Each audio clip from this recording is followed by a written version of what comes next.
మేఘాలు మన కళ్ళ ఎదుట కనిపిస్తే, మనతో పాటు సెల్ఫీ దిగడానికి కిందికొచ్చినట్టు కనిపిస్తే, పాలనురగ లాంటి మేఘాలను చేతిలో పట్టుకున్న ఫీలింగ్ కలిగితే ఎలా ఉంటుంది? ఇవన్నీ కలలో ఊహించుకోవాలి లేదా గ్రాఫిక్స్లో డిజైన్ చేసుకోవాలనుకుంటున్నారా? ఇప్పుడు మీకు అంత అవసరం లేదు. తిరుమలకి చేరుకుంటే అలాంటివి నేరుగా చూడొచ్చు.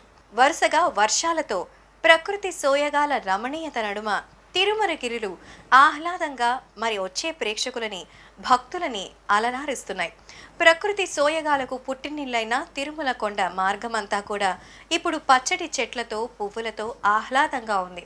ముఖ్యంగా ఆ ప్రకృతి రమణీయతను చూసి తమ కెమెరాలో బంధించుకొనడానికి అక్కడ భక్తులు చాలా రకాలుగా తమ ఆనందాలని షేర్ చేసుకుంటూ ఉన్నారు.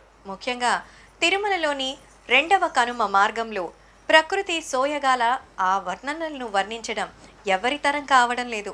మరి ఆ 2వ కనుమ మార్గంలో ముఖ్యంగా మేఘాలు కిందికి జాలువారాయా అన్నట్టుగా గ్రాఫిక్స్లో కూడా డిజైన్ చేయలేనంత రమ్యంగా పాలనురగం లాంటి మేఘాలు అక్కడ భక్తుల మధ్యలో నుంచి వెళుతున్నట్టుగా చూస్తూ ఉంటే నిజంగా ఓ సినిమా చూస్తున్నట్ల అనుభూతిని కలుగుతోంది.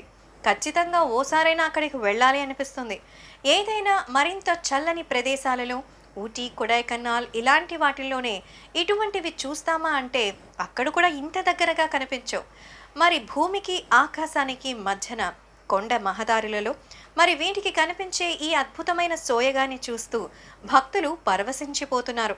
ఆ మేఘాల తాకిడికి ఆనందంతో మైమరిచిపోతున్నారు.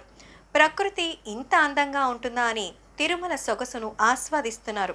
ఇంతటి అద్భుతమైన దృశ్యాలు కనిపించేసరికి ఫోటోలు దిగుతూ ఆహ్లాదాన్ని ఎంజాయ్ చేస్తున్నారు తిరుమల ప్రయాణికులు. మేము చేసే వీడియోస్ మీ మొబైల్ కి నోటిఫికేషన్ గా రావాలంటే మా ఛానల్ ని సబ్స్క్రైబ్ చేసుకుని పక్కనే ఉన్న బెల్ ఐకాన్ ని యాక్టివేట్ చేసుకోండి.